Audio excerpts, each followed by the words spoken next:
Bueno, pues buenos días a todos. Continuamos con nuestro estudio de las cartas. Ya vamos en la 56 y empezamos con la invocación de Rada. Hay una beatitud y un poder más allá de nosotros mismos que viene en ayuda de aquellos que están preparados para recibirlo. Nos dirigimos respetuosamente hacia aquella beatitud, aquellas grandes fuentes de las cuales emanan incesantemente la fortaleza y la inspiración hacia todos los que estamos resueltos a abandonar el yo personal para desarrollarnos, aprender y compartir fraternalmente y sin reservas. Segunda invocación, nos dirigimos con respeto a los grandes seres de luz infinita, las divinidades que ayudan a la humanidad, los amados Mahachohan, los maestros de sabiduría también. Pedimos su auxilio para comprender lo oculto. Permítanos trazar un puente que nos bendiga y nos facilite la inspiración apropiada.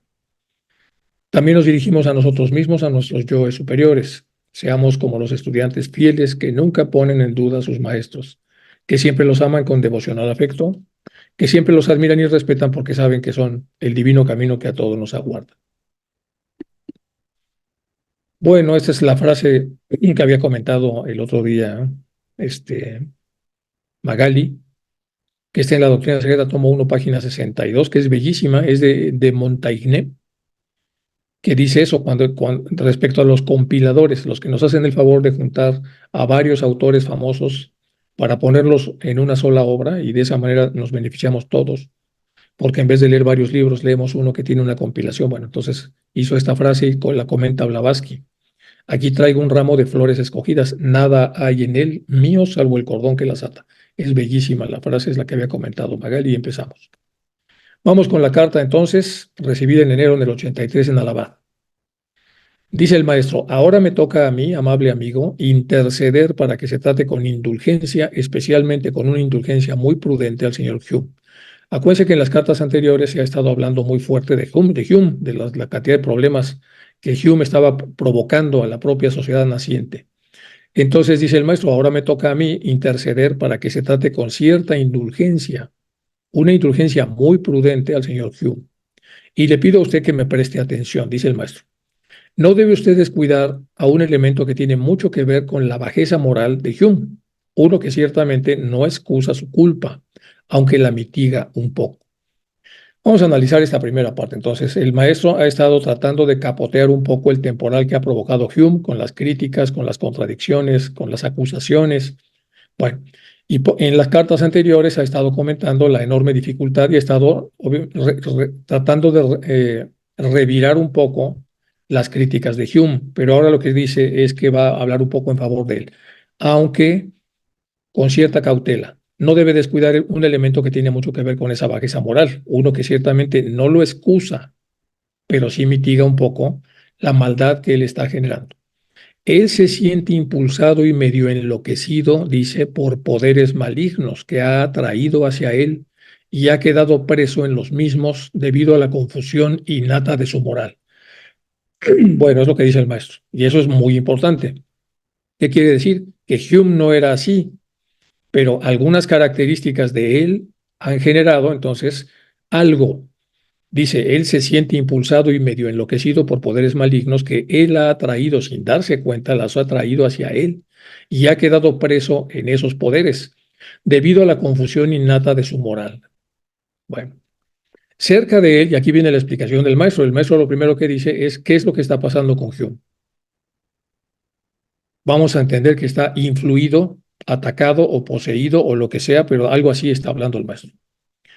Y luego continúa, cerca de él vive un fakir que tiene a su alrededor un aura animálica. Punto y coma. Las maldiciones de la despedida final del señor Fern, y no quisiera decir que fueron injustas o inmerecidas, han provocado su efecto. Y si bien el adoptado de su propia creación es totalmente imaginario, sin embargo, ha desarrollado en sí, mediante prácticas imprudentes de pranayama, perdón, cierta mediumnidad y ha quedado marcado para siempre. Ha abierto de par en par las puertas a influencias de mala procedencia y a partir de ahora es casi impermeable a las buenas influencias. ¿Qué es lo que ha pasado aquí con Hume? Hume, como sabemos, ha sido influido por Fern y ha entrado en su defensa y no ha logrado que los maestros hayan acogido a Fern por las múltiples razones que los maestros ya nos han explicado. Y Fern era un hombre muy inestable a pesar de tener ciertas actividades psíquicas y al final lo echaron. Y no quedó complacido Hume. Entonces aquí pasaron varias cosas que no se nos han todavía reseñado. Una es que hubo maldiciones relacionadas con la despedida del señor Fern y las maldiciones tienen lo suyo, lo vamos a revisar dentro de un momento. Un segundo problema es que empezó a abrirse en su búsqueda de lo oculto. Hume no le bastó con las cartas de los maestros, sino empezó a hacer prácticas de pranayama, pero de una manera imprudente, es decir, con un instructor que no era un instructor muy apropiado. Y luego, aunque no nos dice que el instructor era el fakir que vivía cerca, que podía serlo o no, pero nos dice que cerca de él vivía un fakir que tenía a su alrededor un aura animálica, o sea, muy animalizado. Con eso, entonces, Hume, con estas clases de pranayama, desarrolló cierta mediumnidad o capacidad de traer a los espíritus y ha quedado marcado para siempre, dice el maestro. Todo eso lo está resumiendo él en este párrafo. Ha abierto Hume, sin darse cuenta, de par en par, la puerta a influencias de mala procedencia. Asumimos que está hablando del fakir. Y a partir de ahora, el fakir lo ha tomado preso y a partir de ahora es casi impermeable a las buenas influencias. Bueno, eso es lo que dice el párrafo. Es un párrafo muy antiguo, de 1883, pero más o menos podemos imaginarnos a qué se refiere este tema. Vamos con el tercer párrafo. De modo que no debe ser juzgado indiscriminadamente como una persona que ha pecado con entera, cabal y completa deliberación. Allí es donde dice el maestro, bueno, entonces hay que ver esto con calma. Evítelo, pero no lo enloquezca todavía más de lo que ya está enloquecido, porque ahora es más peligroso para alguien que, como usted, es incapaz de combatirlo con sus propias armas. Es decir, usted, mi estimado Sinet, no tiene las armas para combatir a una persona influida por el mal y que está trabajando de esa manera como lo está haciendo. Por lo tanto, entonces le dice, aléjese, es decir, evítelo. Y no lo enloquezca todavía más, es decir, no debata con él nada. Bueno, es suficiente que lo conozca tal como es, de manera que usted esté prevenido y sea prudente en el futuro, puesto que en el presente él ha conseguido echar a perder nuestros planes más prometedores. Al ser una de las dos personas involucradas con el desarrollo de la teosofía y al estar afectado, pues automáticamente ha echado a perder muchos de los planes asociados a esto. Dice, él se encuentra ahora en un momento que durará semanas o quizá meses de máxima vanidad egoísta. Esos ya son los efectos de la posesión, del ataque, lo que haya recibido. Entonces se le dispararon una serie de cosas del ego inferior. Está en máxima vanidad egoísta y máxima combatividad. Está muy, muy nervioso y muy dispuesto a ver todo como ataques y por lo tanto a revirar agresivamente en el que es capaz de realizar las cosas más desesperadas. Así pues, mi buen amigo, piénselo dos veces antes de provocar un problema con resultados que podrían llegar a ser muy serios. Vamos a ver de este lado un poco de pranayama porque está lleno de información, esta página está llena de información, vamos a revisarla con calma. El pranayama es una forma de control de la respiración. Es un método que presume de tener el poder de purificar los nadis, ya sabemos que son los nadis, y los chakras para su buen funcionamiento. Es decir, las personas que saben hacer esto y que saben intencionar el ejercicio con suficiente profundidad y suficiente pericia, pueden entonces conseguir que se haga una purificación de nadis que ya sabemos que son las vesículas que hacen que el linga sarira se vincule con el cuerpo físico y que son 72,000. Y por otro lado, los chakras para su buen funcionamiento. Es una respiración en la que se obstruyen las fosas nasales con los dedos, primero una y luego la otra. Se inspira por la derecha, se retiene, luego se exhala por la izquierda y después en dirección contraria. Es una práctica muy, muy común en los monasterios Mahayana. Entonces, pero muy común, por supuesto, con un maestro apropiado para hacer esta práctica. Vamos a hablar bastante de este slide, de esta primera slide, porque tiene muchas cosas que es necesario que repasemos. Vamos a empezar entonces con la frase esa de que cerca del vive un fakir, y luego del tema de las maldiciones en la despedida final de Fern, que fue un desastre, y no quisiera decir que fueron injustas o inmerecidas, dice él, pero han provocado el efecto. Y si bien él ha adoptado su propia creación, es totalmente imaginario, sin embargo, ha desarrollado en sí, mediante prácticas imprudentes de pranayama, es decir, de esa respiración que vimos, cierta mediumnidad. Entonces, aquí está asociando el maestro a que esta práctica, a través de un maestro desarrollado, puede haber generado dos cosas. Primero, que abra su espacio interno, es decir, que abra su aura para que pueda recibir una influencia de este pseudo maestro. Y el segundo problema es que ha desarrollado también ciertas prácticas que ahora las está dirigiendo a la mediumnidad, es decir, a la atracción de espíritus. Más o menos es lo que yo entiendo que dice esta parte, por eso hay que verla con calma. Vamos a ver aquí entonces un algoritmo muy interesante. Entonces, primero la maldición por la despedida de Fern, que tiene lo suyo, una maldición tiene lo suyo, dependiendo de con qué potencia se haga, más el aura animalizada del instructor, más el carácter predisponente y controlador y narcisista de Hume, más el complejo de superioridad, pues aquí ya hubo un verdadero problema.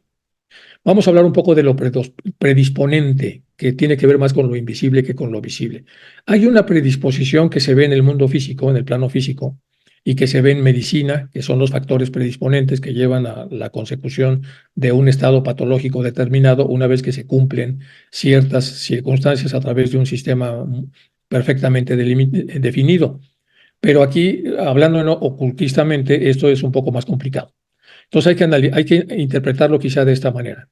La interpretación que se hace del fuego desde el punto de vista ocultista, dicen que hay una llama visible, luego un fuego astral de esa llama que es invisible y luego un espíritu detrás de todo esto.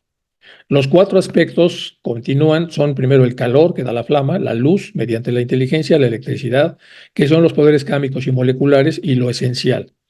Entonces, por encima del espíritu, o sea, la causa radical de su existencia y manifestación, y aquí viene la explicación más funcional.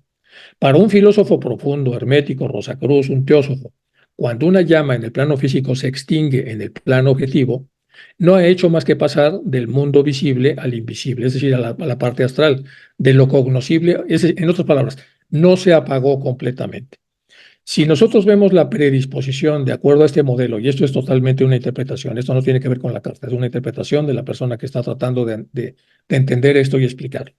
Si tenemos una predisposición a las cosas, ¿qué quiere decir?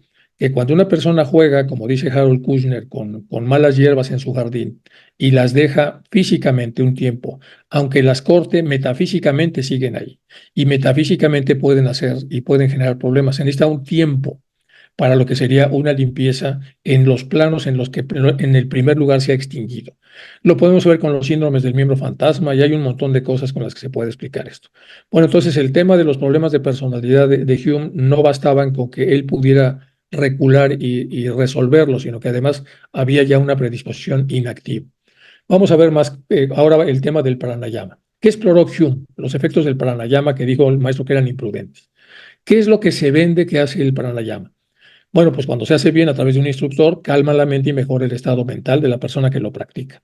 Induce a un estado mental que favorece la conexión con uno mismo y aquí empiezan el tema importante, que practicando de una manera apropiada y con un instructor apropiado el pranayama, se induce un estado mental que favorece la conexión con la profundidad de uno mismo y la meditación que lleva a un estado de serenidad.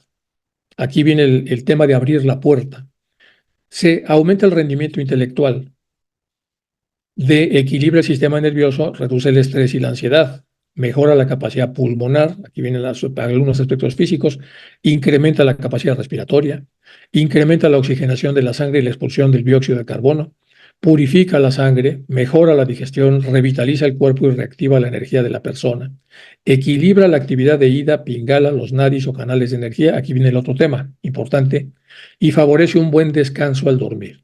Bueno, hace todo esto, hay una serie de beneficios físicos y hay otro tipo de beneficios que son más de corte de autoconocimiento o de apertura de los canales a través de los cuales la persona puede ser influida. Bueno, entonces equilibra la actividad de ida, de pingala, de los nadis o canales de energía. Bueno, algunos de los diferentes tipos de respiración, esto lo dejo para cuando revisen esto, si es que lo desean revisar en las logias, pero aquí vienen otras que ustedes podrían profundizar porque no es el único método, pero es el método que le dieron a Hume y que al final consiguió entrar en el proceso de esta semilocura en la que se vio envuelto uno de los pilares más importantes desde el punto de vista fundacional de la sociedad teosófica. Bueno, aquí vienen algunos, si los quieren repasar ustedes ya lo harán por su cuenta. Entonces el Ujavi, el ser victorioso, una respiración lenta con la contracción de la glotis. Otras más que la purificación de la frente, este es un tipo de pranayama, la de fuelle, igual que, etcétera, la respiración equitativa, la respiración de abeja con el sonido que produce, el anuloma viloma, la alimentación consiste en la respiración alterna que se bloquea de una fosa nasal para respirar y hacer la otra, etcétera. Bueno, todas estas son formas de respiración que los estudiantes de teosofía deberíamos estudiar con calma. No es el objetivo de esta clase, pero los pongo aquí los nombres para que ya en las logias puedan ustedes repasar. Más cosas sobre el mismo tema. Como está hablando aquí el maestro de Pingala, aquí está, equilibra la actividad de Ida y Pingala, los nadis o canales de energía. Bueno, se habla un poco de Pingala. En el hinduismo, Pingala es un término sánscrito que decida al nadi o canal solar masculino a la derecha del Sushumna Nadi. Es uno de los 3 canales energéticos principales que unen al chakra Muladhara, que en línea recta llega hasta el chakra Ajna, recogiendo la energía que pasa a través de los otros 4 chakras principales. De estos temas habrá quien sepa muchísimo más que yo a este respecto. Ya cuando termine la clase alguno podrá hacer alguna participación para explicárnoslo con más detalle.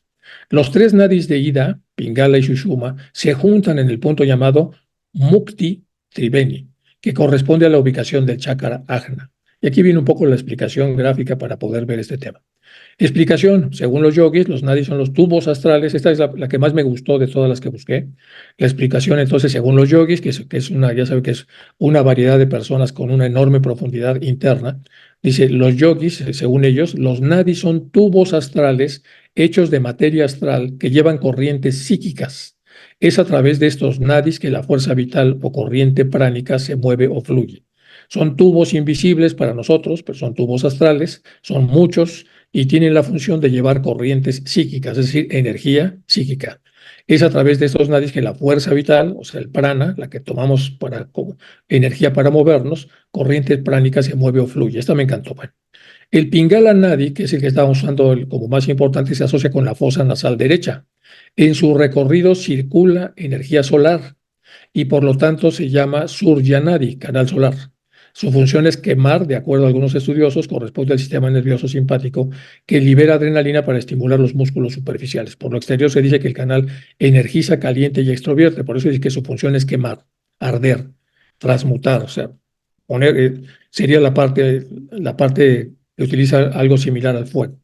En las escrituras, el Pingala Nadi es descrito en el Darsana Upanishad, en el capítulo 6, la Sloka 13, en donde se indica que este canal solar nace en el chakra Muladhara, a la derecha del Sushumna Nadi, y asciende en espiral atravesando los otros 4 centros de energía. Es decir, la versión ocultista y profunda que nosotros tenemos del funcionamiento de todo esto viene en el Darsana Upanishad.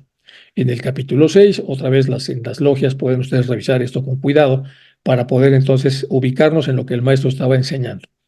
Bueno, los otros 4 centros de energía están aquí con sus nombres normales en la columna vertebral hasta llegar a la raíz de la fosa nasal derecha. En la técnica de Nadi Sodhana, la posición de Padmasana, se inhala por una fosa nasal para luego exhalar. Y aquí está la famosa posición de Padmasana. Esta es la que existe, lo que es un ser humano haciéndola hoy, y esto es alguna escultura de Buda en donde Buda está en esa postura. Bueno, de este lado vamos con el Upanishad. Un Upanishad en este Upanishad, escrito en sánscrito, es clasificado como uno de los 20 Upanishads del yoga y los 4 Vedas. Déjenme ver, el Darsana Upanishad, que es del que estamos hablando, porque esto nos lleva a esto de aquí para explicarlo. Entonces, los Upanishads del yoga en los 4 Vedas, a ver, escrito en sánscrito, es clasificado como uno de los 20 Upanishads de yoga. En los 4 Vedas es considerado como uno de los 16 Upanishads más antiguos y la base para la filosofía hindú. Este es el Darsana. El texto presenta el yoga de manera similar al estilo de los Yoga Sutras de Patanjali, en 8 etapas yógicas, ascendentes y secuenciales. A diferencia del Yoga Sutra del Darsana Upanishad, incluye conceptos de Kundalini, como los nadis, la interacción entre la asana y la pranayama. Bueno, se denomina asana a cada una de las distintas posturas corporales que tienen como objetivo actuar sobre el cuerpo y la mente. Porque vean ustedes qué complicación. Ya nos dijo el maestro eso, entonces eso nos lleva a esto. De esto nos vamos al Upanishad, pero aquí salen nuevos conceptos, de ahí nos vamos a la asana o al asana, con las diferentes posturas y por eso se ponen aquí abajo. El pranayama designa los ejercicios respiratorios del yoga que conducen a la concentración y control del prana. Los pranayamas se describen en textos hindúes como el Bhagavad Gita y los Yoga Sutras de Patanjali. El objetivo final del yoga, afirma el Upanishad, es el autoconocimiento y la realización de la identidad del alma, Atman, con la realidad universal de Brahman, uno de los 4 Upanishad que abordan los chakras. O sea, pocos de los Upanishads abordan los chakras, pero este sí. En estos textos se describe la ubicación de los centros energéticos de estos chakras y se describen de una manera simbólica. Es decir, estamos hablando entonces de la raíz de la raíz de la raíz para poder hablar entonces de las raíces de lo que son los flujos energéticos dentro de un ser humano. Y aquí viene ya el dibujo y la explicación. El sistema sutil del Shaha Yoga, uno, el chakra Muladhara, hay que buscar dónde está el número uno que está aquí. Eh, el dos, el chakra Svadhisthana, en el número dos está exactamente arriba. El tres, el Navi chakra, el vacío, el chakra Anahata. El cuatro, el Vishuddhi. El cinco, el Ajna, etcétera, etcétera, y así van subiendo hasta el canal, y entonces vemos cómo entra a través del canal solar, baja, regresa otra vez, sube por aquí y vuelve a bajar hasta llegar, que bueno, es el famoso ego del superior, que ya nos lo puede explicar con más detalle alguno que conozca más esta técnica en detalle.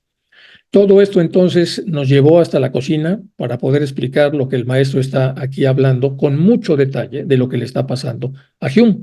Entonces, si volvemos a leer, dice, él se siente impulsado y medio enloquecido por poderes malignos que ha atraído hacia él y se ha quedado preso de los mismos debido a la confusión innata de su moral. Y luego aquí viene este párrafo, que es de donde ha salido todo este lío. Cerca de él vive un fakir que tiene a su alrededor una aura animálica. Las maldiciones, que no hemos hablado de ellas, pero ya vamos a hablar, y no quisiera decir que fueron injustas o inmerecidas, han provocado su efecto. Y si bien el adoptado de su propia creación es totalmente imaginario, sin embargo, él ha desarrollado en sí, mediante prácticas imprudentes de todo lo que acabamos de revisar, cierta mediumnidad y ha quedado marcado para siempre. Es decir, esto quiere decir, la ha practicado. Ha abierto de par en par influencias de mala procedencia y a partir de ahora es casi impermeable a las buenas influencias. De manera que no debe ser juzgado indiscriminadamente como una persona que ha pecado con entera deliberación. Evítelo, pero no lo enloquezca. Bueno, todo eso nos llevó a esta enorme explicación para tratar de entender lo que el maestro está diciendo. Entonces le llegó el yogi aparentemente hasta la raíz. Y desde la raíz, él ha abierto de par en par, entonces a través, entiendo yo, o de una posición o de un ataque psíquico o lo que sea, ha transformado la manera de ver la realidad en donde lo ha hecho inmune a ver la parte positiva de la realidad y lo ha hecho entonces, le ha parecido atractivo ver la parte negativa. Por lo menos así es como lo pude interpretar yo, de acuerdo a lo que, bueno, de acuerdo a esta pequeña investigación relacionada con una parte de lo que el maestro dice. Vamos más adelante sobre el mismo tema. Ahora vamos con la maldición de la salida de Fernet, el otro problema de nuestro algoritmo. Ya vimos entonces el problema entonces dentro del algoritmo, vamos a recordarlo. Aquí está el algoritmo, entonces tenemos la maldición que no lo hemos visto, lo vamos a ver ahora. El aura animálica tampoco lo hemos visto, lo vamos a ver. El carácter predisponente, controlador y narcisista de Hume, ya lo habíamos visto. El complejo de superioridad de Hume, ya lo habíamos visto también. Y dentro de lo que el maestro nos dice son las prácticas imprudentes, que ya lo habíamos visto acá, que nos ha comentado, las prácticas imprudentes del pranayama. Bueno, ahora vamos entonces con la maldición. Imprecación es muy parecida a la maldición. La imprecación es el deseo que una persona tiene de que a alguien le vaya mal y sufra un mal. Por lo tanto, entonces la maldición va precedida de imprecación, de un deseo. Y el deseo de que a una persona le vaya mal, pues normalmente viene por una causa. Y esa causa puede ser de la encarnación presente o de las encarnaciones anteriores, o de la confusión, o de la distracción, o de la mala interpretación, o de la propia posesión, o de cualquier fuente. Pero hay siempre entonces aquí una causa. Entonces hay una causalidad que lleva al deseo. El deseo es imprecación, es decir, el deseo que alguien le sufra un mal, y luego viene la forma como se opera esto, a través de una maldición. Si se da toda esta secuencia que es compleja, entonces aquí vienen algunas frases para poder entender eso. No os unáis en yugo desigual a los incrédulos, porque ¿qué compañerismo tiene la justicia con la injusticia? Aquí vamos a hacer un análisis filosófico. Dicen en algunas partes filosóficas, sobre todo de la antigua Grecia, que por qué no se discutía con las personas que están totalmente escépticas, y entonces comentaba, me parece que era Parménides o alguno de estos comentaba lo siguiente, dice, yo no puedo ir desde la neutralidad a hablar con otra persona que no esté en la neutralidad y que esté atrincherado en una postura. Y si mi postura es que los dioses existen y estoy dispuesto a debatirlo, entonces tengo que entrar en una neutralidad para dejar que el otro me convenza acerca de la no existencia de los dioses. Pero si el otro no está en la misma neutralidad, el otro lo que hace es estar en su trinchera y la persona escéptica no es que esté escéptica, sino que está neceando con que no, la no existencia, no tiene pruebas para decir que los dioses no existen, pero él está vibrando ahí. Y cuando una persona vibra ahí disfrazado de neutro, entonces aquí hay un problema. Y es lo que está diciendo más o menos esta frase de Corintios. Dice, no os unáis sin yugo desigual con incrédulos, porque ¿qué compañerismo tiene la justicia con la injusticia? O sea, no podemos entrar en una neutralidad para poder hacer un análisis si la persona está vibrando desde aparentemente una apertura, pero en realidad está cerrado. Su misión es convencer al otro a ultranza de que los dioses no existen. Su misión no es abrirse igual que el otro a entrar en un debate donde pudiera salir una tercera causa, que en este caso sería la síntesis. Y aquí entonces ya no hay dialéctica. ¿Y qué comunión, cuál es la comunión de la luz con las tinieblas? Pues, obviamente el punto medio, el camino medio, en donde están los dos extremos sin identificarnos con ninguno de los dos. ¿Cuál es la concordia de Cristo con Beliali? ¿O qué parte del creyente es incrédulo? Bueno, Belial es un demonio que ahorita lo vamos a analizar. Bueno, esto viene en la segunda de Corintios, en las 6, 14 y 15. Bueno, llamamos atadura del alma que reniega de Dios al yugo entre los creyentes y los no creyentes, hablando de este pensamiento. Romper las ataduras del alma que reniega de Dios es un factor clave para la liberación. La asociación con quien reniega de Dios hace que los espíritus malignos se transfieran. Es decir, cuando la persona ha logrado asociarse con las energías que reniegan de la existencia del bien, entonces automáticamente viene la influencia. Vamos a pasarnos para atrás porque es lo que está diciendo el maestro aquí. Dice, cerca de Biblium Fakir, las maldiciones, etcétera, han provocado su efecto y si bien ha adoptado su propia creación es totalmente imaginado, ha desarrollado en sí mediante prácticas imprudentes de pranayama cierta mediunidad y ha quedado marcado para siempre. Ha abierto por influencias de mala procedencia. Influencias de mala procedencia. Bueno, las influencias de mala procedencia son estas que estamos tratando de explicar aquí. Bueno, ahora, como esto nos llevó a Beliali, su nombre aparece en los manuscritos del Mar Muerto, los encontrados, los famosísimos, especialmente en la guerra de los hijos de la luz contra la guerra de los hijos de las tinieblas, en cuyo texto relata la guerra profética entre el bien y el mal, donde los hijos de las tinieblas llevan por líder a Belial, o sea, este es el famoso demonio este. Tanto las bendiciones como las maldiciones pertenecen al invisible plano espiritual. Ya habíamos visto que tienen un efecto metafísico. Son vehículos de sobrenatural poder metafísico. Las bendiciones producen resultados buenos si son bien hechas y con un poder metafísico, son beneficiosas. Las maldiciones producen resultados malos y dañinos si se hacen bien y son perjudiciales. Ambas son temas de envergadura de las escrituras, como ya señalé, con las palabras se mencionan en la Biblia más de 640 veces. Bueno, y aquí vienen los Proverbios de Salomón y aquí algunos de los libros donde se pueden encontrar algunas de estas citas. Bueno, más sobre el tema ya para cerrar este primer párrafo que era tan complejo del maestro. Erich Fromm, que pertenece a una de las camadas más importantes de los psicoanalistas, un hombre impresionantemente desarrollado, un psicoanalista de primera división, tiene muchos libros. Y él plantea que la reflexión filosófica debe ocurrir en un nivel epistemológico antes de poderse suponer que tiene que ver con la ciencia del hombre. Esta ciencia se funda como una antropología existencial dialéctica combinando explicación y comprensión. Entonces, es una antropología existencial, pero es dialéctica. Tiene que ser necesariamente dialéctica. Bueno, finalmente, la ciencia del hombre posee un interés crítico emancipatorio y una intención probablemente utópica. Es hasta dónde se puede realmente conseguir esto. Bueno, pone el que es probablemente utópico. En la literatura teosófica hubo individuos específicos como, otra vez, Fern y el Moradalí, que se ofrecieron para emprender la difícil tarea de la prueba, es decir, de ser aceptados como alumno en prueba de uno de los maestros de sabiduría. La mayoría de ellos fracasaron, al menos en esta vida. Durante ese periodo de prueba, el aspirante del puesto a prueba de naturaleza interior sale a la luz, pero ya los maestros dicen que en otra encarnación pueden volver a intentarlo. Y aquí viene la historia que es muy larga y que tampoco vamos a ver con tanto detalle. Dice, a mediados de 1882, el Mahatma M. Moria se interesó por Fern porque tenía muchas capacidades psíquicas y lo aceptó como chela en libertad condicional. La opción de recibirlo o no como chela regular queda en manos del Chohan. M simplemente tiene que hacerle probar y tentar y examinar por todos los medios para que pueda descubrir lo que hay en el fondo de él y si realmente está listo o no está listo para el discipulado.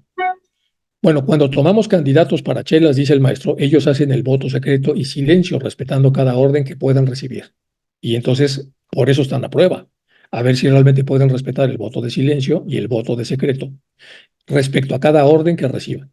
Uno tiene que demostrar que es apto para el chelado antes de poder saber si es apto para el adeptado. Primero chela y después adepto.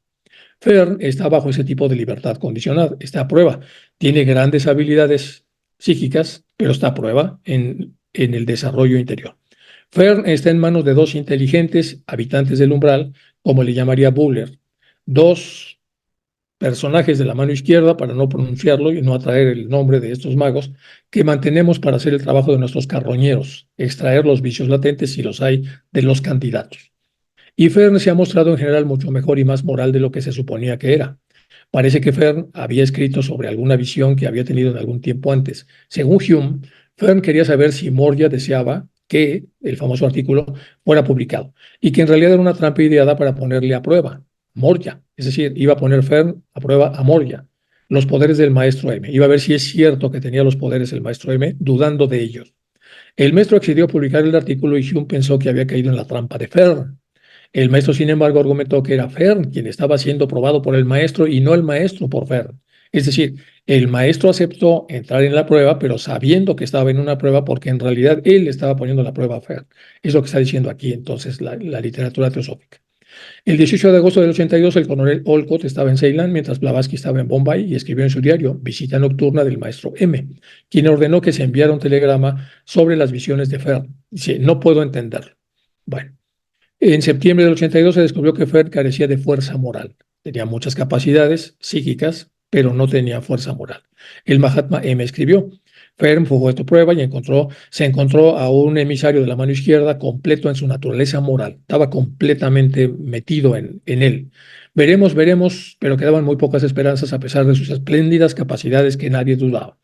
Si le hubiera insinuado que engañara a su propio padre y a su madre, habría incluido en sus padres y a sus madres en el trato, es decir, estaba como dispuesto a cualquier cosa oscura. Naturaleza vil, pero irresponsable. M escribió una carta a Fern amonestándolo por engaño. Fue publicada como carta 75 en las cartas de los maestros de sabiduría, segunda serie. En octubre del 82, el maestro Cache escribió una carta al señor Sinet diciendo, si vuelve a fracasar el año que viene y con todos sus grandes dones, ¿cómo puede un pequeño jesuita y mentiroso tan incalculable evitar el fracaso? Hará todo lo posible para derribar con él a la sociedad teosófica, al menos en lo que respecta a la fe de los hermanos, porque está empeñado en demostrar que son fraudulentos. Intenta salvarlo, le dice, si es posible, mi queridísimo amigo, haz todo lo posible para convertirlo a la verdad y al altruismo, a ver si se puede. Es una verdadera lástima que tales dones queden ahogados en un fango de vicio, tan frecuentemente injertado en él por sus primeros tutores. Mientras tanto, tenga cuidado de no permitirle ver ninguna de mis cartas. Pero el 27 de noviembre en Bombay, el coronel Olcott anotó en su diario, un hermano se mostró en la terraza inferior ante varios delegados. M me ordena que expulse a Fern. No se dan motivos. ¿Qué pasa? El 6 de diciembre, el propio Fern fue a ver a Olcott y le explicó ciertos asuntos que, según el coronel, requerían su expulsión. Estas razones no eran de naturaleza psíquica, sino se referían a transacciones comerciales, tal vez en conexión con el decim, la eclectic, la famosa ecléctica de la sociedad teosófica. El señor Fer fue finalmente expulsado de la sociedad teosófica a finales del 82. En 83 el maestro Kach escribió, Fern era un sujeto psíquico muy notable, naturalmente muy inclinado espiritualmente, pero corrompido por los maestros jesuitas con los que estuvo. No está hablando mal del jesuitismo, pero sí de algunos de ellos, y con sus principios sexto y séptimo completamente dormidos y paralizados dentro de él. Ninguna idea que pueda responsable, bueno, que no sean las acciones directas y voluntarias del hombre animal. Aquí, bueno, Simla Eclectic TS, bueno, como esto es una traducción, perdona, aquí se me pasó esto, es por la parte esta de la ecléctica que se decía de la TS, o sea, de la sociedad teosófica. Bueno, este es un resumen de lo que estaba pasando con Fern. Cuando Fern es expulsado, viene la maldición. Y ya vimos entonces el efecto de la maldición. Entonces, todo eso ha generado un verdadero problemón con el señor Hume, que se abrió a, bueno, todo lo que ya vimos. Y ahora continuamos con la carta. Bueno, respecto a su relación con las cuestiones teosóficas, él es en gran parte chela de usted. Es el prisionero de su flecha y de su arco. Pero puesto que usted ha actuado así, siguiendo mis instrucciones, acepto la culpa, toda la culpa, entiéndame bien, y no permitiré que una sola partícula del actual desastre llegue a empañar el karma de usted.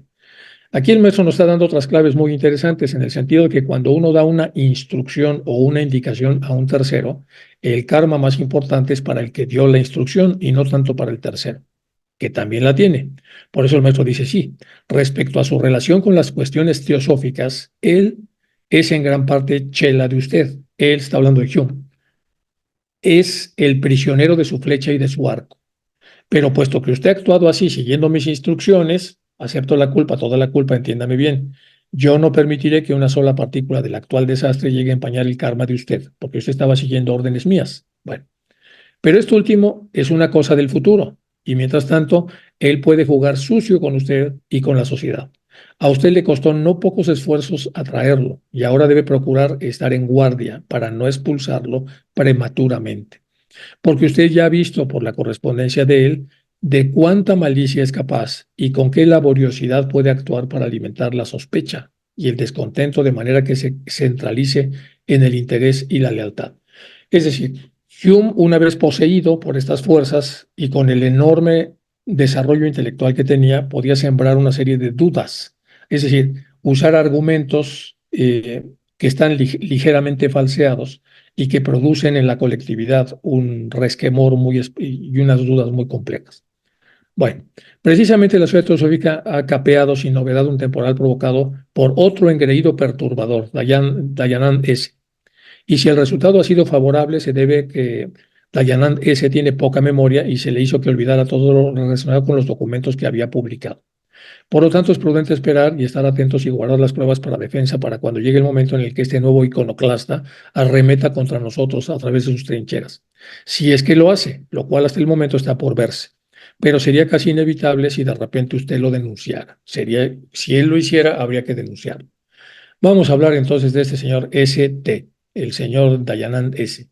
De este lado ya lo habíamos hablado antes un poco, vamos a verlo ahora con más detalle. Era un Swami. Dayanand Sarasvati fue un importante líder religioso hindú en su tiempo. Es bien conocido como fundador del Arya Samaj, un movimiento de reforma hindú de la tradición védica. Y hablamos un poco de esto. No sé si lo recuerden.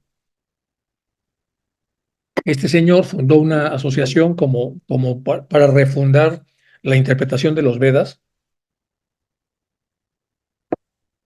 y le puso un nombre. Entonces, fundador de Arya Samaj, un movimiento de reforma hindú de la tradición védica, cambiando su nombre por un tiempo al de Sociedad Teosófica del Arya Samaj, porque se acuerdan ustedes que Blavatsky y Olcott se sintieron muy atraídos por la personalidad, aparte era un Swami, y entonces decidieron que la Sociedad Teosófica se vinculó al Arya Samaj.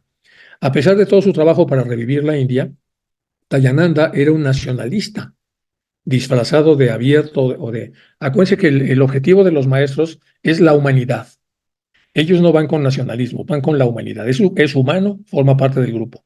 Y ellos van por el desarrollo de la humanidad. Y tenía una visión negativa de todas las religiones excepto la hindú. Ya hubo problemas. Dijo que la Biblia contenía preceptos que eran inmorales. Mal. Que Mahoma, fundador del Islam, era un impostor. Que el gurú Nanak, fundador del sijismo, era un pícaro, ignorante de los Vedas. Y que el jainismo era una religión espantosa y que el budismo era ridículo y ateo. Entonces empiezan a observarse este tipo de reacciones de la persona que se vendía como un Swami neutro y poco a poco, por supuesto, empieza a haber complicaciones. El 26 de marzo del 82 lanzó un ataque denunciando a los fundadores de la Sociedad Teosófica y continúa haciéndolo en otras referencias. El coronel Olcott escribió que como poseído por algún espíritu maligno repetía sus insultos y tergiversaciones una y otra vez en las conferencias y se sorprendió por el lenguaje extremo del Swami, que públicamente nos llamó mentirosos y malabaristas tramposos. Bueno, vamos a regresarnos de este lado. Dice el maestro, precisamente la Sociedad Teosófica ha capeado sin novedad un temporal provocado por otro engreído perturbador, además de Hume. ¿Quién? Dayanand S. Que acabamos de hablar de este lado. Y si el resultado ha sido favorable, se debe a que a Dayanand S. tiene poca memoria y se le hizo que olvidara lo relacionado con los documentos que había publicado. Y aquí viene otra clave muy importante. Los maestros pocas veces intervienen, pero cuando viene un poder destructivo tan fuerte en uno que se hace llamar Swami, aquí sí se hicieron que se le olvidara lo relacionado con los documentos que había publicado, al menos temporalmente, aunque después existía la posibilidad de que despertara de ese olvido y volviera a atacar, en cuyo caso le dice a Olcott, usted sería casi inevitable si de repente usted lo denuncia. Bueno, no le pido que se muestre amistoso con él, más aún le aconsejaría vívidamente que ni siquiera le escriba durante algún tiempo. Y si le pide alguna explicación, pídale a su estimada esposa a la que él teme y a la que está obligado a respetar que le diga lisa y llanamente la verdad. La esposa de, ven ustedes que era una mujer muy proba y contundente, de la manera como solo son capaces de hacerlo las mujeres, pero simplemente para diferir la ruptura de relaciones hasta que llegue el momento en el que una demora más larga resultaría ya prácticamente imperdonable. Bueno, pues vean ustedes qué cartita esta que estamos revisando. Bueno, ninguno de nosotros debería hacer peligrar una causa cuya promoción es un deber de capital importancia ante cualquier consideración personal. Y aquí lo pongo en rojo. Ninguno de nosotros, el que sea, todos miembros de la humanidad, debería tener derecho a hacer peligrar una causa cuya promoción es un deber de capital importancia ante cualquier consideración personal. Un golpazo fuerte tiene esta frase. No debo cerrar mi carta con esta imagen tan lúgubre, pero le diré que en Madrás hay perspectivas más favorables de éxito que en Calcuta. Dentro de unos días sabrá usted los resultados del trabajo de Subaru. ¿Qué le parece la obra de Mr. Isaacs? Como usted verá, porque debe leerla y reflexionar sobre ella, el libro es el eco occidental del libro anglo-indio El Mundo Oculto, el de Sinnett. El exeditor del Indian Herald, bueno, aquí hay una faltita de Herald, el ahí era una L, el exeditor del Indian Herald, no ha alcanzado la talla del editor del Pioneer, pero algo se está haciendo en ese sentido. El maestro dice que acaba de salir publicada una obra muy bonita, que es un eco occidental, es una versión occidental del libro de Sinnett Mundo Oculto, y que lo hizo el ex editor del Indian Herald, y que aunque no tiene la talla del libro del editor del Pioneer, que es Sinnett, pero es muy buen libro y sería bueno leerlo, dice. El cruel enemigo de los años 80. Bueno, vámonos de este lado para hablar del famoso libro y ahora nos regresamos de este lado. ¿Quién escribió el libro de Mr. Isaacs? Se llama Francis Marion Crawford. Fue un escritor estadounidense conocido por las numerosas novelas, especialmente ambientadas en Italia, y sus clásicas historias extrañas y fantásticas. En 1869 viajó a la India, donde estudió sánscrito y editó en Allahabad The Indian Herald, o sea, un periódico. Al regresar a Estados Unidos en febrero del 81, continuó estudiando sánscrito en Harvard durante un año. La mayor parte de su vida, Crawford vivió en Italia, viajó mucho y hablaba varios idiomas con soltura. Este es el autor, o sea, no es una persona común y corriente como vemos. Mr. Isaacs, vamos con el libro. En diciembre del 82, Crawford publicó su primera novela, Mr. Isaacs, que tuvo un éxito inmediato. Se trataba de un brillante esbozo de la vida anglo-india mezclada con un toque de misterio oriental. En él, las maestras de sabiduría se mencionan a Madame Blavatsky, al coronel Olcott y al señor Sinnett. Samuel Ward, poeta filósofo estadounidense, envió una copia al coronel Olcott, que entonces vivía en la India.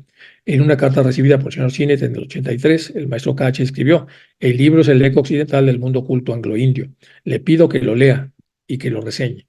En la edición de febrero de The Theosophist apareció una larguísima reseña sin firma, obedeciendo las indicaciones del maestro para estimular a que la gente con una visión más occidental leyera un libro donde se hablaba mucho del desarrollo de, del Oriente. Nos regresamos de este lado. Bueno, eso es respecto a la explicación que hace el maestro. El cruel enemigo de los años 80 se ha convertido casi en un admirador en el 82. Pienso que es algo más difícil que la gente encuentre a KH Lal Singh reflejado en Ram Lal. Esto es del libro. O sea, como el autor del libro puso seudónimos, no completamente porque a Blavatsky sí la pone como Blavatsky, ya, etcétera, pero en el caso de, el maestro dice, yo me vi reflejado en el personaje que aparece en el libro como Lal Singh, y está reflejado en el personaje Ramlal, porque ven que él firmaba KH Lal Singh. El adepto todo gris de Mr. Marion Crawford. Si el libro se hubiera escrito hace un año, yo podría haber dicho que el autor mismo era gris cuando hizo hablar a Ramlal del amor y de la felicidad eternos en los reinos del mundo del espíritu. Bueno, aquí está reaccionando simpáticamente al esfuerzo que hizo este Crawford con el libro este que está recomendando. Pero desde cierta visión provocada para él por el famoso Ski, ¿quién no cree en el señor el que ya habíamos revisado en las ocasiones pasadas. El hombre dejó de beber por completo. Un hombre más salvado, yo le perdono mi apariencia muy gris, e incluso el Sher Ali. Afectuosamente suyo, el maestro Kach. ¿Qué quiere decir el Sher Ali? Sher Ali se refiere a un emir de Afganistán que murió en 1879 y que era muy gris, porque de hecho empezó a mandar en Afganistán y fue depuesto, y luego años más tarde regresó. Bueno, es de esos hombres que no toman que está siempre como en lo gris. Bueno, por eso el maestro estaba un poco hablando con sorna en este sentido de este libro. Y bueno, este es el Crawford, el que tenemos aquí es la foto, este señor que los maestros hablaron bien de él, un escritor estadounidense conocido por sus numerosas novelas. Nació en Pagani de Lucca, Italia, único hijo del escultor estadounidense Thomas Crawford y Lucia Cutter Ward, hermano de la escritora Mary Crawford, que también muy famosa, también conocida como Jonah Hood Fraser, sobrino de Julia Ward Howe, o sea, toda una familia de intelectuales en San Paul, New Hampshire, Universidad de Cambridge, Universidad de... Bueno, en el 89 bajó a la India, donde estudió sánscrito, ya lo vimos. Y era un periodista muy connotado por estar en Harvard. La crítica, a principios del 80 estableció su estrecha amistad toda la vida con Isabel Stewart Gardner. Durante este periodo vivió la mayor parte del tiempo en Boston, en la casa de su tía Julia Howe, y en compañía de su tío Sam Ward. Su familia estaba preocupada por sus perspectivas financieras. Bueno, una historia más para este hombre que fue admirado por los maestros por la obra que publicó. Y este es el libro, Mr. Isaacs, dice un cuento de la India moderna, por este Crawford, y luego de este lado vienen algunos párrafos que traduje para que ustedes puedan ver cómo hace citas de lo que el maestro ya comentaba. En el capítulo 6 aparece, y sin embargo han visto estas cosas, yo las he visto, todo el mundo las ha visto y los actores no afirman que haya ninguna intervención o ayuda sobrenatural. Está hablando entonces de las cosas que son capaces de hacer los yogis y algunas personas, y está hablando de que no tienen truco, de que realmente se hace allí. Luego viene en azul. No veo nada esencial diferente en los fenómenos como los llaman los periódicos, ya que Madame Blavatsky, y lo habla así concretamente, los ha criticado a todos en ese país. Es simplemente la diferencia de la cantidad de poder aplicado en la acción, o sea, de energía que se aplican para poder hacer materializaciones y lo que fuera. Eso es todo. He visto un taller de Calcuta, un martillo capaz de romper una cáscara de huevo sin aplastarla, o de magullar un trozo de hierro del tamaño de nuestra cabeza hasta convertirlo en una torta plana. Los fenómenos pueden divertir a mujeres y niños, pero la verdadera belleza del sistema reside en el logro prometido de la felicidad. Bueno, eso es lo que dice, y aquí está citando Blavatsky. En otro capítulo, el 1, dice, a Simla todo el gobierno supremo emigra durante el verano. El virrey, el consejo, los secretarios, los impostores y los parásitos. Ahí lleva el alto funcionario las llanuras de su mujer y las hijas a su hígado. Ahí se congregan los periodistas para recoger noticias que resuman a través del ático el secreto del gobierno y a falta de tan escasas gotas de información para fabricar toda necesaria llena de columnas en los diarios. Simla es una ciudad que normalmente está deshabitada, o estaba en aquel entonces deshabitada 6 meses al año porque está cerca del Himalaya, está en el norte. Entonces, cuando venía el verano muy caliente en India, el gobierno anglo-indio, los británicos, se iban a defender del calor allá, se iban a esta ciudad. Por eso está hablando este hombre así. Dice, a Simla todo el gobierno supremo emigra durante el verano, no aguantan el calor. El virrey, es decir, el inglés que es el virrey ahí, el consejo, los secretarios, los impresores, los parásitos, todo el mundo se va, incluidos los parásitos. Ahí lleva el alto funcionario de las llanuras a su mujer, a sus hijas y a su hígado. Ahí se congregan los periodistas para recoger a los noticias. O sea, todos se van para allá, para huir del calor y luego regresan otra vez a la capital. Y luego agrega Madame Blavatsky, el coronel Olcott y el señor Sinet se mueven misteriosamente realizando sus maravillas. Y el turista rico de Estados Unidos, el botánico de Berlín y un par causal de Gran Bretaña no quieren complicar a la multitud heterogénea. No hay carreteras en Simla propiamente dicha donde sea posible conducir, excepto un camino estrecho reservado cuando estuve allí y probablemente todavía reservado para el deleite exclusivo del virrey.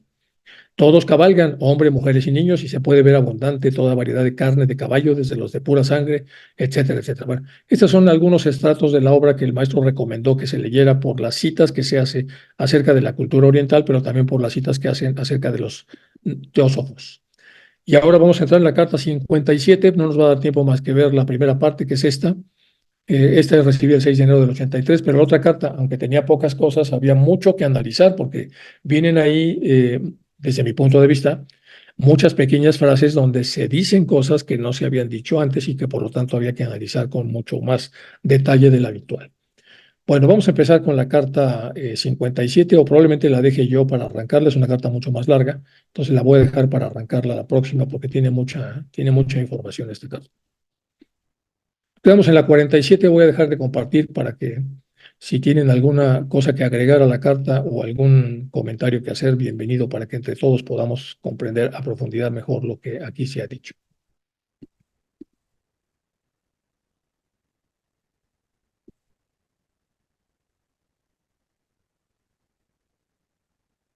¿Algún comentario, chicos?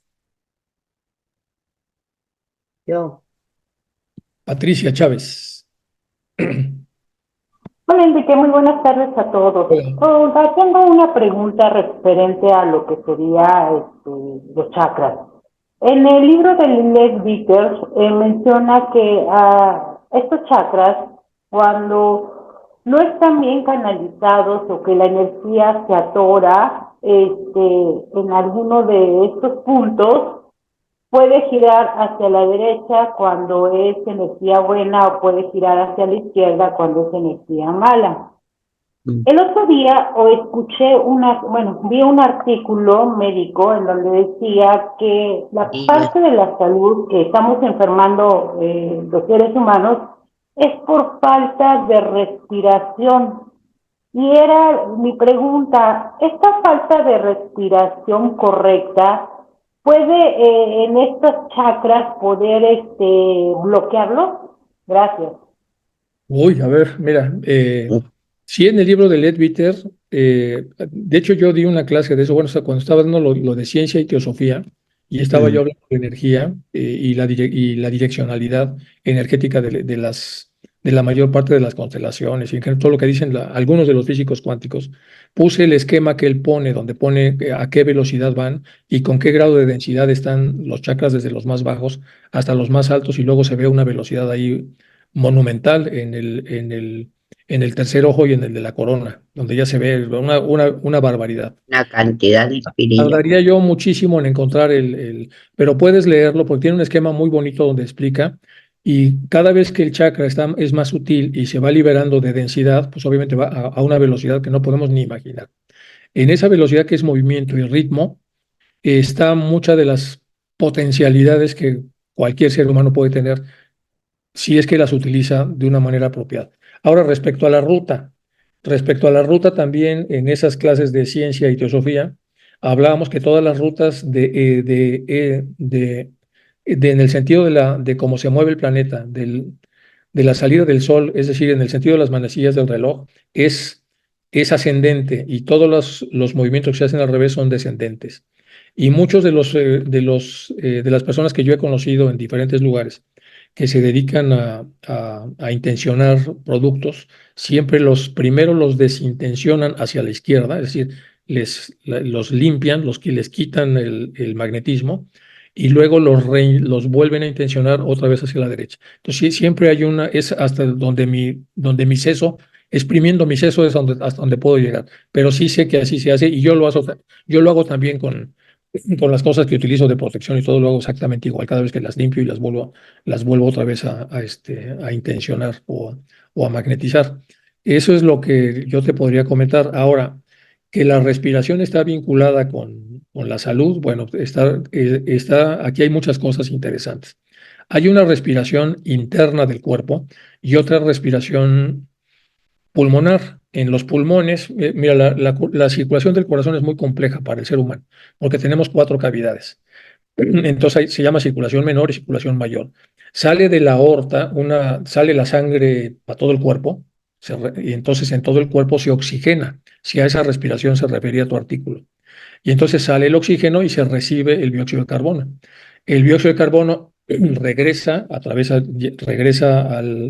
al corazón, el corazón lo lleva a los pulmones, esta sangre que ya no tiene oxígeno, y en los pulmones se hace una segunda respiración. Se libera el dióxido de carbono y se obtiene oxígeno. Ese oxígeno que se obtuvo regresa al corazón para volver a salir por los aurículos y ventrículos del lado donde vuelve a salir otra vez la aorta, a través de un callado, se va primero bueno, es todo un lío. Entonces, si a esa respiración se refiere, Entonces, si una persona está respirando un lugar que es pobre en oxígeno, o la persona tiene una neumonía que ahora están tan de moda y no tiene una permeabilidad capilar suficiente para poder absorber la cantidad necesaria, los fumadores crónicos, no sé qué leíste, pero puede venir por puede haber varios líos relacionados con la respiración.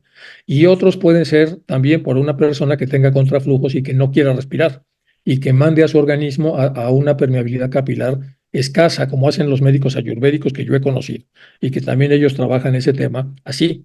Ven contraflujos en lo que la persona no quiere oxigenarse lo suficiente porque tiene traumas, para llamarlos de manera occidental, que hacen que la persona, una parte de ella quiera morirse o no quiere, y una manera de, una vía, o sea, no sé qué leíste, pero eso tiene como muchas vías.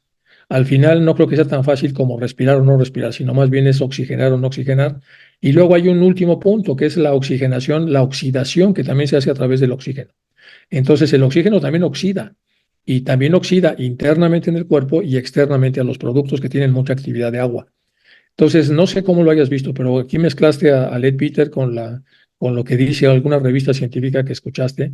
Quizás si me la envías y le echo un ojo, te puedo decir más o menos qué es lo que yo opino en ese sentido, o buscamos a alguien que tenga más preparación que yo para que pueda darte una opinión, si te parece. Si te parece, lo hacemos así. Mándame el artículo, dime dónde lo leíste y ahí le echo un ojo. ¿Te parece?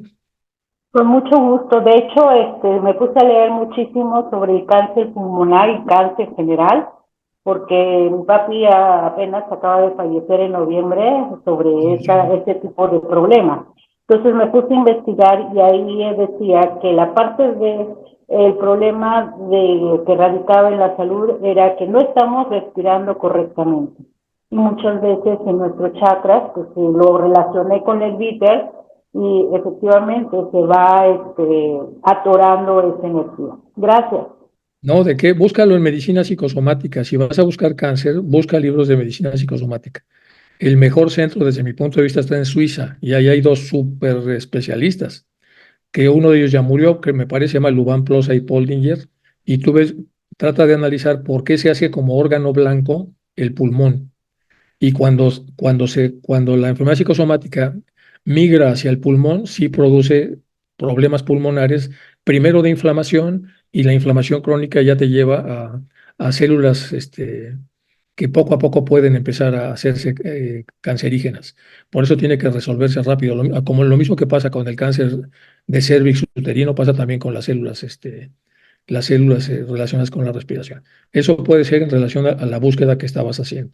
Pero lo otro que te comenté también es importante. Vivimos en un mundo donde muy sedentarios y respiramos cosas que ni sabemos en los lugares donde estamos, los metabolitos pues de la combustión de los combustibles fósiles, sobre todo en las grandes ciudades, y lo hacemos todos los días y todo el tiempo, y eso añádele el COVID y muchas de las neumonías estas modernas que ha habido incluso anteriores al COVID, y sí, estamos muy complicados. Lo que debemos hacer es tratar de respirar en el campo, por supuesto, eh, librarnos bueno, ya lo hablamos cuando me mandes eso, pero es interesante. Es interesante el tema. Si quieres, envíamelo, ya te haré un comentario y lamento mucho lo de tu papá. Ok, muchas gracias. No, de que él sí. Yo quería preguntar, ¿cómo se llama el libro de que estabas recomendando que lo quitaste el slide y no lo llegué a copiar? El de las El, maldiciones. sí, ese. Es un libro que no es es un libro más de popular, ¿eh? No creas que es muy bueno. Lo usé Ah, porque es una versión más popular de lo que son las maldiciones, pero de las vale. maldiciones hay un montón de cosas. Del Torcom Saraidarian y de la otra, ¿cómo se llama? La mujer esta que tiene lo de los ataques psíquicos, ¿cómo se llama? Ceci, ¿cómo se llama? Ahorita No se me olvidó. conozco ese mundo. La Dion de la Dion Fortune. Fortune, la Dion Fortune. María Bueno, Falcón. eso sí que hacen una explicación súper seria, pero como esta carta es tan compleja, si me meto por ahí, son otras 5 slides de pura maldición.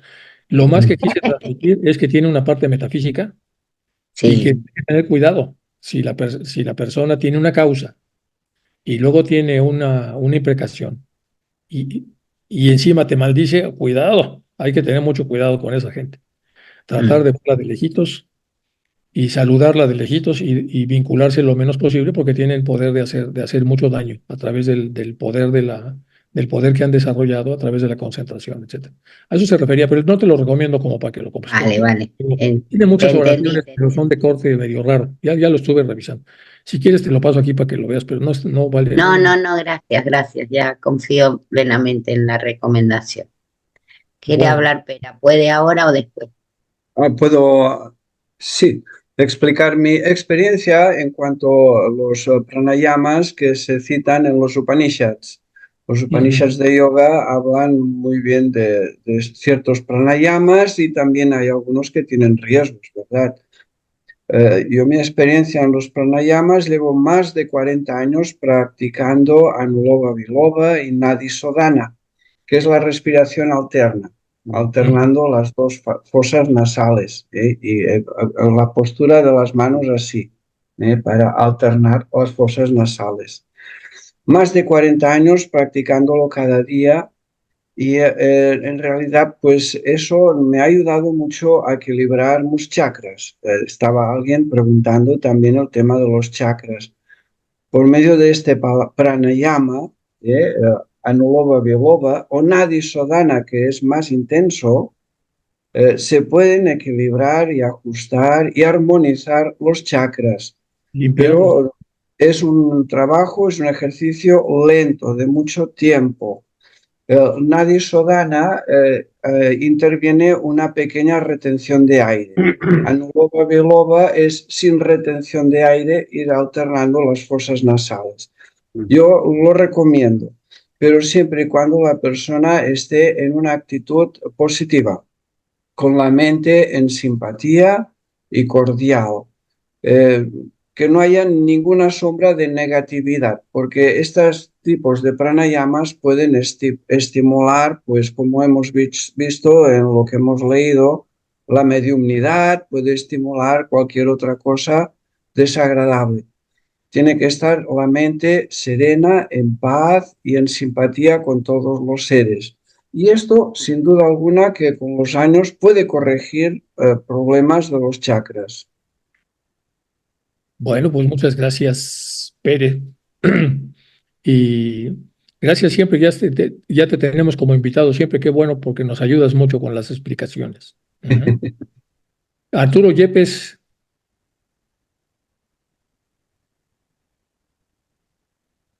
Gracias. Muchas gracias, Enrique. Como siempre, Dario, un saludo muy afectuoso a todos. que Mira, también me acuerdo del guitarrista famoso de Yepes, de Narciso sí, sí, Yepes. sí. Eh, sí, el guitarrista, sí. Bueno, pues yo me quedo pensando con respecto a estas sesiones espirituales, o vamos a decir, esos fenómenos que están más allá de nuestros sentidos. eh, yo observo que todo esto transita en el escenario astral. Ajá. O sea, ahí es donde se presenta la comunicación con los cascarones astrales, etcétera. Y, y nadie menciona, o no me ha tocado escuchar, que personas que se dedican a esto ninguna vez mencionan sobre los otros 5 principios, mucho menos mencionan la tríada superior o estos principios que trascienden de una vida hacia la otra. Se afianzan solamente en el escenario astral, eh, y aquí me gustaría escuchar tu comentario. eh, Quizá se afianzan ahí porque inconscientemente, eh, como que quisieran encontrar una respuesta a nuestros principios eternos y pues no se ponen a estudiar completamente lo de los 7 principios y entonces como que se afianza nada más al astral tratando de encontrar un significado o una presencia de vida después de la muerte física. Es mi comentario, Enrique, no sé cómo pudieras ampliar esto, porque yo no Eh, encuentro a nadie que hable, quien esté en una sesión sí de los este hay. tipo, jamás hablan de los otros No, sí los hay. principios. Mira, Nada más llegan- hay iniciados que hacen, tú al astral entras para aprender y para ayudar, si es que tienes en una escuela seria. Si no estás en una escuela seria, pues entras para hacer barbaridades, porque se pueden hacer barbaridades en el astral, barbaridades. Puedes tener sexo astral, puedes hacer barbaridades, puedes hacer secuestros astrales, puedes hacer un montón de cosas. Encuentras a la gente dormida y haces barbaridades, sobre todo en los planos más bajos, en el bajo astral. Se llaman planos etéricos, los más bajos del astral. Entonces, la persona cuando sabe fluir ahí por su propia cuenta, porque entró ahí, porque tenía capacidades o habilidades de otras vidas y no tiene el desarrollo suficiente, por supuesto que puede ser tonterías. Todas le van a causar karma, pero mientras tanto ya armó ahí unos líos monumentales. Entonces yo creo que a esas personas te estás refiriendo, a los freelancers que empiezan a hacer. Ya Leadbeater en alguna de sus obras dice que hay 4 vías para la parte, para el desarrollo de la clarividencia. Una son los que nacieron con ese don y lo hacen a solas, que son como los más asilvestrados, llamemos con respeto, pero digamos que están por su cuenta. Otros que son a los que se les acercó un maestro que más o menos los guía y entonces los influye para ver qué cosas pueden hacer ahí, y hacen cirugías astrales y hacen un montón de cosas buenas cuando son ya guiados por un maestro. Otros, bueno, y luego va a los que ya están en una escuela, por ejemplo, en el caso de los maestros de sabiduría, la logia blanca o lo que sea, que entonces ellos empiezan a educar. A la misma Blavatsky la hicieron así, tenía muchas cualidades y la fueron dirigiendo sobre cómo utilizar esas cualidades para ir sobre la derechura y el bien y lo que fuere. Entonces, por supuesto que hay gentes que entran para todo tipo de cosas ahí, para hacer cirugías, para arreglar trabajos, para mejorar a la gente, para ir con mucho respeto. Se hace mucho karma ahí y hay seres de mucha luz que se sacrifican para tratar de arreglar. Los estudiantes de alta magia lo hacen también, pero también lo hacen a través de todo un proceso de mucho desarrollo. Los rosacruces herméticos y en general, o sea, muchos de ellos que tienen habilidades, por supuesto que buscan la manera de estar ahí con mucho cuidado para servir y para aprender. Y luego hay otro bonche de gentes, hay una cantidad grande de gente que nació con esa habilidad o que la desarrolla por su cuenta. Empieza con la velita y el espejo y empieza con no sé qué, y con un curso de YouTube y lo que fuera, y rájale, ya se metió con la famosa cuerda, y al rato ya está ahí metido. Y entonces esa persona pues tiene otros objetivos, tiene otros datos, va a hacer otro tipo de cosas y generan realmente problemas muy complejos.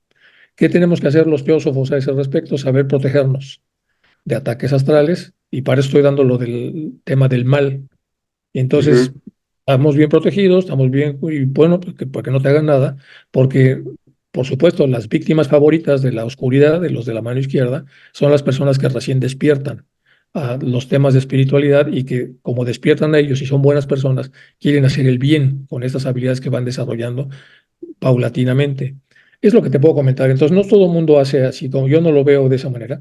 Yo creo que sí hay mucha gente, porque ahora es una locura esto, el comercio que se hace de este tipo de cosas es enorme y todo el mundo le entra a esto. Entonces ya es, Sí, y luego pues tienes magos oscuros y hechiceros, y ¿verdad? Tienes de todo, que hacen barbaridades porque no tienen pues como dijo Elipas Levi, todos estos secretos fueron dados a los niños. Y los niños se refiere a personas que todavía no tienen la madurez moral necesaria para saber utilizar estos poderes, como el famoso campesino que le das a la motosierra y no se dio cuenta y acabó con el bosque.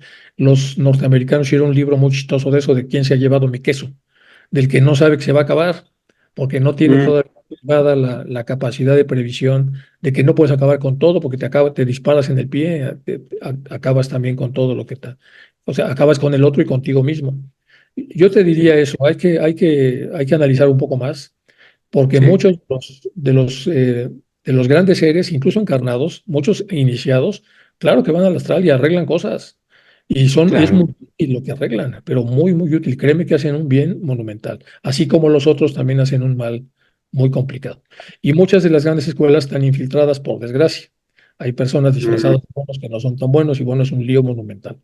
Pero bueno, para eso hay Sí. que estar protegidos. Cuando no tenemos la nota roja de lo que pasa en esos mundos, es mejor que vayamos bien protegidos. Sí, quizá la parte de mi pensamiento es, siguiendo lo que te acabo de escuchar, este comercio de barbaridades, ahí no encontramos ninguna persona que se dedique al estudio de la filosofía oculta, la antropogénesis, de dónde Pues sí venimos, los hay, etcétera. pero son poquitos. Y Ah, luego pero tú encuentras a un charlatán cuando cobra mucho dinero, o te Mm, secuestra para seguirte cobrando dinero, o yo que sé, sí. sacrifican animales, hay cosas que no son normales, y una persona va con un problema serio y a veces cae en esa situación. Ujú. Entonces, claro, un teósofo tiene que saber advertir a la persona de que hay otras formas y otras vías para tratar de Sí. arreglar esos problemas. O sea, malutilizan principios profundos, como ocurrió con Adolfo Hitler, que le puso raza aria a los alemanes y coloca la suástica con las líneas al revés. O sea Bueno, ahí que tenían que ver a Dion Fortune, porque Hitler tenía sus brujos y fuertes. Y sí. luego ya reaccionaron los brujos de la luz y al final siempre la luz es más fuerte que la oscuridad, solo que tiene que organizarse. Y una vez organizada, pues a tarde o temprano la luz triunfa, pero hay Ujú, historias de ese tipo, hay muchos libros ocultos, como no son muy comunes, donde se habla de esta lucha a ese nivel, a un nivel mucho más profundo y se ve ujú, cómo los oscuros tientan pues a los políticos y a las personas que tienen mucha actividad. Ellos son lentos porque son densos, pero al final hacen barbaridades. Y la luz es más rápida, lo que sea, pero cuando está bien organizada, por supuesto que detiene todo ese tipo de cosas. Siempre hay formas. ujú. Para cada elixir hay un antídoto, para cada mal hay un remedio, o sea, así y siempre la luz es más fuerte que la oscuridad. Eso es muy importante. Bueno, Gracias. muy bien. Creo que otra vez estás, Pati, ¿preguntaste otra vez o? Sí, Enrique, una pregunta en referencia a lo de la maldición. Ah, Mi pregunta es la ah, siguiente: ¿cómo nosotros como teósofos podemos ayudar en determinado momento que alguien haya sido maldecido por una persona, ya sea a nivel familiar o generacional? pues mira, ¿Hay usamos algún la método? botellita de No. Jerez, usamos el de botellita de Jerez. No, hay que conocer esto, pero no clavarse en eso. Es conocerlo, saber qué pasa. Lo estamos viendo en una carta porque le pasó a Hume y eso llenó el buche de piedritas o llenó la taza de las defensas de Jung y la rebasó. Y cuando se rebasan las defensas que tienes, pues caes automáticamente en las garras del que te hizo que rebasaras aquello. Simplemente todos tenemos un nivel. Hume no tenía el nivel apropiado y encima tenía ciertas carencias y cuando fue rebasado, pues cayó.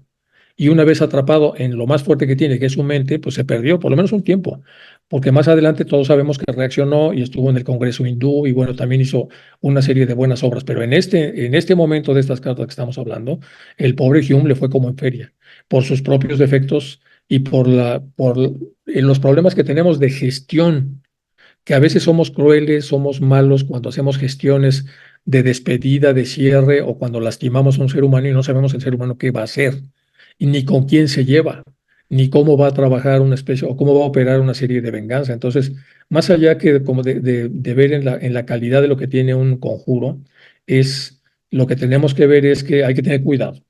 Hay que ser cuidadosos, low profile, no brillar demasiado, no estar en los blancos de prácticamente todo.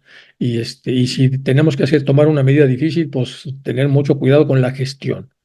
O sea, no ser crueles, no sé si me explique, no provocar a una persona, porque hay tres niveles hacia abajo. Por lo menos en alguno de los esquemas, tienes el estorbador, el bloqueador y el enemigo. El de en medio se llama antagonista, y el antagonista lo que quiere es derrotarte. El enemigo lo que quiere es matarte, y el estorbador lo que quiere es estorbarte. Entonces, si vas a tener algún conflicto con una persona porque te estorba, pues trabaja la gestión en que no pase más allá del estorbo.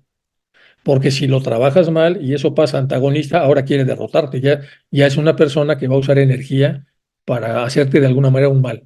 Y si luego lo progresas hacia enemigo, ahora quiere matarte y ahora el tema ya está mucho más complicado. Y luego revertir eso, y eso pasa en la política y en todos lados. Los ciudadanos somos tan pasivos y nos dejamos embaucar tan fácil con las cosas que ni cuenta nos damos y al rato ya estamos enemistados con otras personas sin causa ni fundamento. Por esa razón es que yo creo que habría que analizarlo de esa manera. Es una manera más, yo creo que más útil para poder sobrevivir en esta selva que hemos construido los seres humanos, en donde estamos todos. Lo mejor es ponernos a hacer ganchitos como hace Yoli y nos olvidamos de todos los problemas del mundo. Yoli, ¿quieres decir alguna Sí, cosa? me ha venido ahora, que no estaba hasta ahora. te voy a decir, a mí si me tengo una discusión con una persona, como no me gusta esa energía de las discusiones, me doy la media vuelta y me largo. Y por si me manda algo, hago semilla de amor, porque pienso que el amor es la energía más fuerte que hay, y más fuerte que esa no hay, porque viene del todo. Transmutas. Hay muchas cosas que estamos viendo en lo del Entonces, eso está bien hacerlo así. A mí me da resultado. Bueno, pues muy bien. Sigamos el consejo de Yoli, todos. Y Vale, muchas gracias. entonces Claro que es sí. bueno. Muchos de los que saben transmutar, cuando reciben, o sea, el mismo Buda lo hizo. ¿Se acuerdan que mi esposa en un momento dado publicó en algo muy bonito del Buda, de que los últimos flechazos que le enviaban los transmutaba en flores con pétalos blancos? ¿Qué es transmutar? Pues ir sobre los átomos que conforman la flecha, que han sido, ya están saturados y agregados, se desagregan y luego se reprograman y se transforman es un proceso alquímico que los que tienen ya más capacidad lo pueden hacer, y los que no tenemos más capacidad, pues lo que podemos hacer es poner una coraza de amor o desearle el bien y quitarle los malos pensamientos a los que atacan, para que poco a poco se puedan transformar a través, como dices tú, del amor. El amor se siembra en esos corazones que están repletos de odio y de enojo, y que puedan pasar de enemigos a antagonistas, que ya es una enorme ganancia, y luego a bloqueadores, y luego a neutros. Y si ya logramos la neutralidad, ya podemos convivir en un proceso Y trabajar con la llama violeta Sí, trabajar también.